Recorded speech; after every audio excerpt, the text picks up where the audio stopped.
These are the headlines we're following at this hour. Japan has decided to start releasing wastewater from the destroyed Fukushima nuclear power plant this Thursday. Authorities gave the final go-ahead, citing international consent despite opposition from the local fishing industry. North Korea has reportedly notified Japan of its plan to launch a spy satellite within this month. That comes after the North's first attempt failed back in May. Amid a series of don't ask why senseless crimes, the ruling party and the government agreed to expand volunteer watch programs and install more CCTV cameras and other security equipment. Good afternoon. The Japanese government has decided to start releasing wastewater from the destroyed Fukushima nuclear power plant as early as this Thursday. And that will see some 1.3 million tons of wastewater going into the Pacific Ocean, with the local fishing industry opposing the plan due to potential damage to the reputation of Japanese seafood. For more, we're connected by our foreign affairs correspondent, Eunji. Eunji, give us the latest. Well, KCON, Japanese Prime Minister Fumio Kishida said the country would go forward with the release on August 24th if they encounter no obstacles such as weather conditions. The decision was made after the government held a cabinet meeting this morning to discuss the issue. He said he believes there has been support and understanding from a wide range of regions and countries based on the scientific evidence from the International Atomic Energy Agency. The meeting comes after Kishida sat down with the leader of Japan's fisheries industry, Masanobu Sakamoto, who told the prime minister that even if it's scientifically safe, it doesn't get rid of the reputational damage, saying the industry is still against the release. Japanese media outlets have also reported that the reason Kishida is eyeing an early release within this month is to avoid the fishing season in Fukushima, which begins in September. Right, but this is expected to raise more anxiety and fear in neighboring countries, including here in South Korea. That's right. The plan has caused controversy ever since Japan first announced the decision to discharge the water into the Pacific Ocean about 2 years ago, in April 2021. People in South Korea have been staging multiple street protests against the release as the water contains a radioactive substance called tritium that can't be removed by the facility's water filtration technology. To address the concern, Seoul said on Monday that it has stressed to Japan that it must engage in transparent decision-making, adding it was closely communicating with Tokyo through diplomatic channels. And China has already expressed discomfort over Japanese seafood. It reportedly began radiation checks on all seafood imports from Japan last month. That's all I have for now this hour. Back to you, KCON. Thank you, Eunji, for that. North Korea has reportedly notified Japan of its plan to launch a spy satellite within this month. That comes after the North's first attempt failed back in May. Our North Korean affairs correspondent Yoon reports. North Korea will likely launch a satellite between August 24th and 31st in the direction of the West Sea. The Japanese Coast Guard said that Pyongyang gave a notification early on Tuesday saying that it will designate 3 marine danger zones. These zones will include 2 areas in the West Sea and the eastern part of the Philippines Pacific coast. Kyodo News reported that the planned launch seems to be a retry of Pyongyang's military reconnaissance satellite launch in May. North Korea had notified Japan about that launch on May 29th and launched a satellite 2 days after that, but it failed as the rocket fell into the West Sea minutes after launch. North Korea's Aerospace Development Administration said that the newly built engine and fuel that had been used to launch the rocket were the reasons for the failure and pledged to try again soon. Experts say that May's launch was possibly affected by political issues, as there could have been pressure for North Korea to succeed in putting the satellite into orbit ahead of the so-called Victory Day in July. North Korean leader Kim Jong-un has reportedly ordered officials to finish the technological preparation for a military spy satellite as one of the regime's top priorities for the second half of the year. South Korea's National Intelligence Service earlier last week said that the satellite will likely be launched in late August or early September to celebrate National Foundation Day next month. Meanwhile, following the notice, Japanese Prime Minister Fumio Kishida reportedly called on related ministries to cooperate in gathering information and said that Tokyo will closely work with Seoul and Washington on the matter. The Japanese Coast Guard has also issued an alert to warn mariners. Lee Hyun, Arirang News. North Korea has accused South Korea, the U.S., and Japan of provoking a nuclear war through the Camp David trilateral summit. According to the regime's state-run media Tuesday, the prospect of an unprecedented thermonuclear war on the Korean peninsula is, quote, approaching reality. It added that the three countries adopted a series of documents to detail, plan, and formulate the provocation of a nuclear war on the peninsula through the meeting at Camp David. The North also sent Seoul, Washington's annual int'l Freedom Shield exercise, saying the drills could also trigger a thermonuclear war in the region. North Korea's first international commercial flight in more than 3.5 years has landed in Beijing. On Tuesday, Air Koryo flight departed Pyongyang Sunan International Airport and arrived at Beijing Capital International Airport at around 9:14 a.m. Although it is unknown whether any passengers were on board, it's been suggested that officials from North Korea's embassy in Beijing could be on the flight, as the embassy car was reportedly parked at the airport. A flight returning back to Pyongyang also appeared on the airport screen board, scheduled at 1:05 p.m. As South Korea grapples with a series of don't ask why crimes, the ruling People Power Party and the government have agreed on the need to impose stronger measures against such senseless crimes that target unspecific groups of people. Lawmakers and officials from the Ministries of Justice, Interior and Safety, and Health and Welfare, along with the National Police Agency, came together on Tuesday morning. And they suggested expanding volunteer watch programs and installing more CCTV cameras and other security equipment. Measures to prioritize the victims and their families' well-being before others were also discussed. More details will be announced in the coming hours.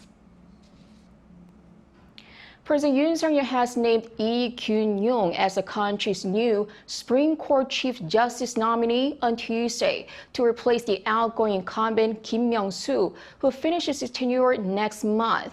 The top office says Lee is a seasoned justice who has served and researched law for some 32 years, standing up for the rights of people with disabilities, laborers, and the privacy of individual citizens.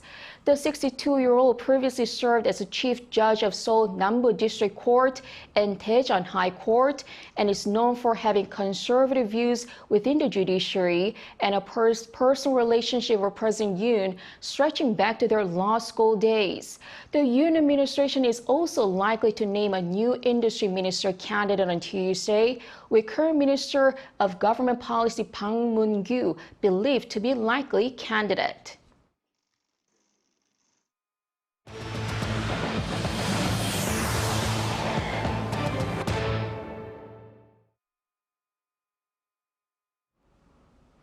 South Korea's economic outlook dropped for the first time in 6 months in August amid inflation concerns and weakened expectations for export recovery.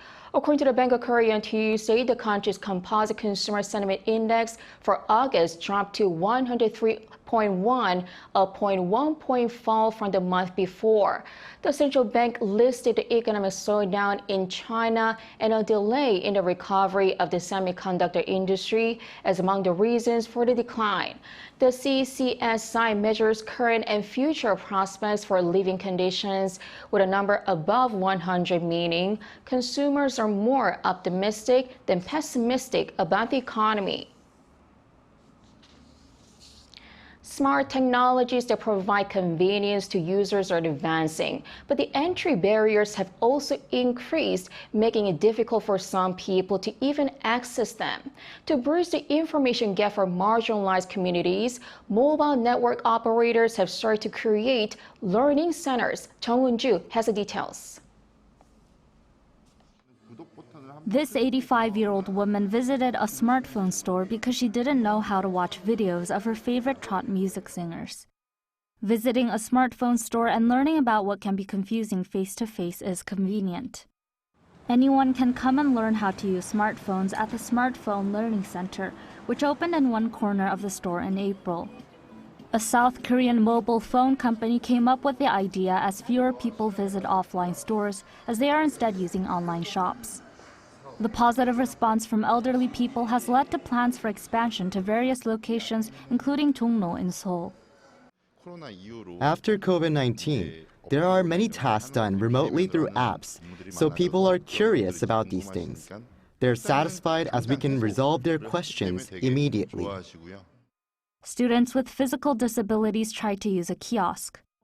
They practice how to use the kiosk step by following the instructor's explanation on how to order food from a restaurant or purchase public transportation tickets.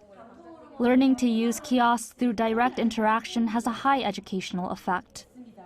I think the ability to decide what to eat and to purchase it will help develop students' independence and decision-making skills. Recently, the South Korean mobile network operator partnered with the National Institute of Special Education to launch an information and communication education program. 40 schools were selected to teach students with physical disabilities, but nearly 200 schools applied. Kiosks might not seem related to communication, but they are actively utilized in every aspect. Disabled students should also be able to participate in essential social infrastructure and enjoy a convenient digital life. As smart technology continues to evolve, companies are also making efforts so more people can catch up on the latest in digital trends. 정은주, Arirang News. Young adults in South Korea are finding it increasingly difficult to pay their debts, with even small interest repayments a struggle. The government has brought in policies to help those in need. Our Park Gun-woo reports. Young adults in South Korea are struggling to pay their debts. That's according to a report by the Korea Inclusive Finance Agency on Tuesday, which says 24.5% of people in their 20s or below who borrowed small sums for living expenses as part of a government policy for people with low credit are unable to pay the interest on their loans. This was the highest proportion among all age groups. The average amount of money borrowed was some $450 at an interest rate of 15.9%. That amounts to interest of about $6 per month. With increased employment insecurity and higher housing costs in South Korea, alarm bells are sounding for the country's youth. As a result, the government has stepped in to help those struggling to manage their finances with a so-called loan workout program. In terms of total debt, data from the Credit Counseling and Recovery Service on Tuesday revealed that around 4,700 young adults availed of the program and had their loans renegotiated in the first half of this year. That means lower principal, no interest, and more time to repay the debt. The number of young adults requiring this kind of debt management has been rising steadily from around 2,200 in the first half of 2018. The average amount of principal reduction for young adults was approximately $6,600 this year from January through June, an increase of 67% compared to 2018. Although the percentage increase was the highest among all age groups, the actual amount was lowest as those in their 20s are usually less economically active than other age groups. The workout program aims to lessen the burden on those in debt at a time of high interest rates and a higher cost of living. Park Gun-woo, Arirang News. A total of 140,000 people have attended KCON LA, the United States' largest K-pop festival. The organizer CJENM said on Monday that an average of 40,000 people a day gather at the LA Convention Center and Crypto Arena in Los Angeles for 3 days from August 18th to the 20th. This year's audience is about 50,000 more than last year's two-day event. In addition, 5.9 million people from around the world enjoyed the event virtually.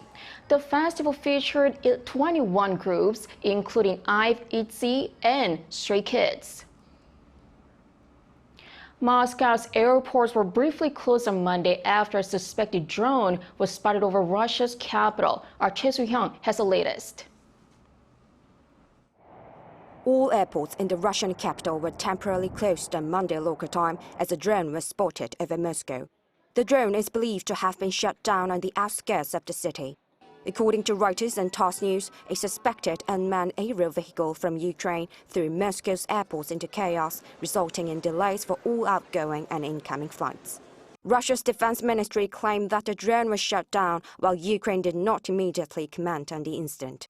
Meanwhile, during a visit to Denmark, Ukraine's President Zelensky stated on Monday local time at the Copenhagen Parliament that he is confident of Ukraine's victory. Dear friends, today we are confident that Russia will lose this war. The main thing is what we prove with our victory, with our cooperation, what you prove supporting Ukraine. On August 20th, Denmark and the Netherlands jointly announced they will support Ukraine with F-16 fighter jets as soon as certain conditions such as pilot training are met. Denmark revealed plans to provide a total of 19 aircraft, including 6 starting at the end of this year, with a further 8 in 2024 and 5 in 2025. Meanwhile, Russia's ambassador to Denmark, Vladimir Babin, said that Denmark's decision would further escalate the conflict. Russia's foreign minister also warned that Moscow considers F-16 fighter jets a nuclear threat. KCON, Arirang News. In the UK, a neonatal nurse has been given multiple life sentences for the murder of 7 babies and the attempted murder of 6 others. Yoon reports. At Manchester Crown Court on Monday, a judge ordered neonatal nurse Lucy Letby to multiple whole life sentences for murdering 7 newborn babies and trying to kill another 6 between June 2015 and June 2016. The 33-year-old, while working as a nurse at the neonatal unit of Countess of Chester Hospital, murdered the babies by fatally injecting them with air, overfeeding them with milk, physically assaulting them, and poisoning them with insulin. Lucy Letby, on each of the 7 offences of murder and the 7 offences of attempted murder, I sentence you to imprisonment for life. The judge added that because of the seriousness of her offences, early release provisions do not apply, and the order of the court is a whole life order on each and every offence. She will be spending the rest of her life in prison. Such whole life orders are very rare in the UK and only given to those who commit the worst crimes. During the 10-month trial, believed to be the longest murder trial in the UK, the prosecution labelled Letby as a calculating and devious opportunist who gaslighted colleagues to cover her murderous assaults. Lucy Letby, now Britain's most prolific serial child killer in modern times, was not present in court, drawing condemnation that criminals must be forced to hear the impact of their actions on their victims and families. Prime Minister Rishi Sunak said it was cowardly that people who commit such horrendous crimes do not face their victims, and it has prompted the government to look at changing the law to compel such killers to appear in court to face their victims' families. Yoon, Arirang News.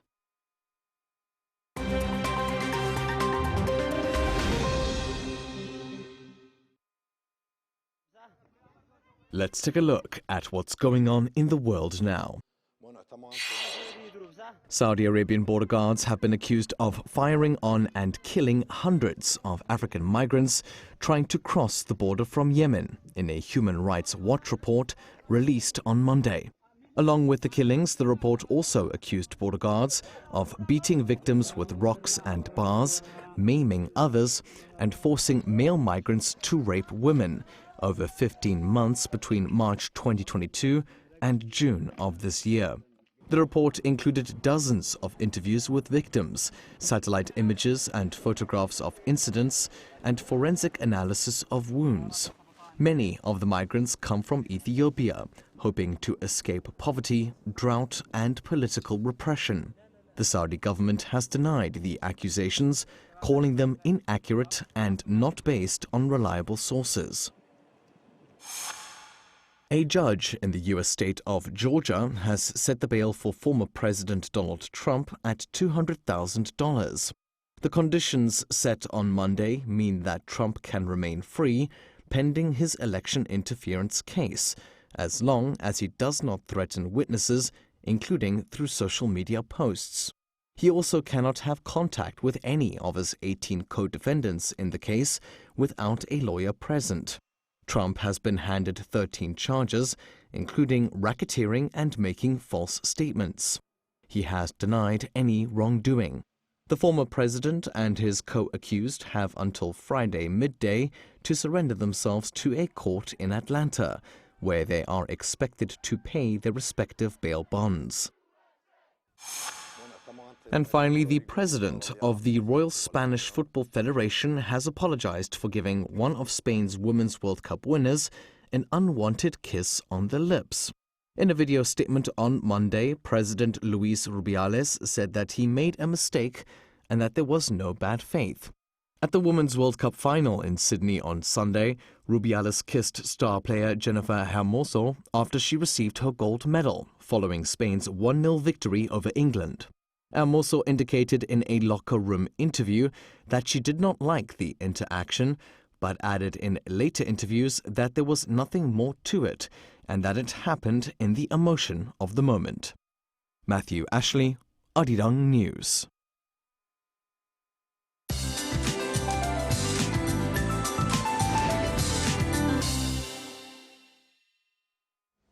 Good afternoon. It's a rainy day for those of us in the western parts of the country and Jeju Island.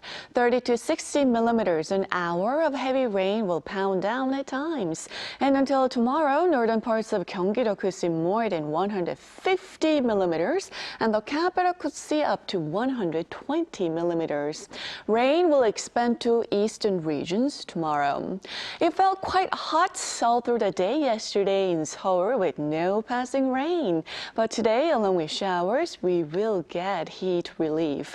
Meanwhile, eastern parts of the country will continue to sizzle with highs hovering around 33 degrees Celsius, but Gangneung will be hotter at 35 degrees under sunny skies. Highs in western regions are 2 to 4 degrees lower this afternoon. Seoul getting up to 30 degrees Celsius, but parts of Gyeongsang-do provinces could see some periodic showers late in the afternoon.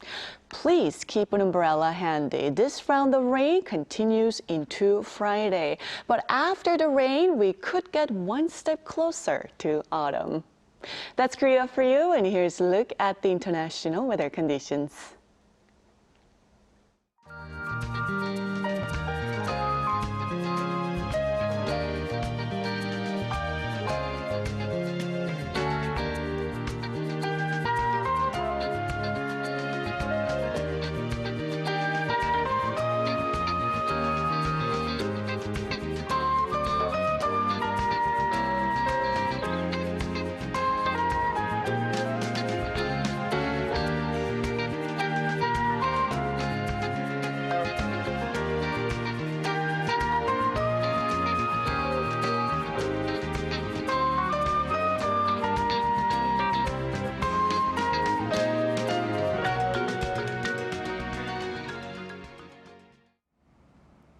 South Koreans' love for coffee is well known. Grabbing a cup of coffee after lunch is a common thing in Korea.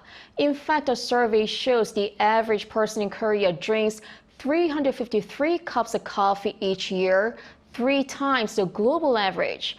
With that, imports of coffee beans hit an all-time high of over 200,000 tons last year. But perhaps there's a change in trend. Those imports have fallen in the first 7 months of the year, possibly on course for the first on-year decline in 5 years. Well, extreme weather bringing down global production is named as one reason, but some are pointing to the high prices of dining out. And you need a proper meal, but you can skip coffee. That's all for today. Thanks for watching.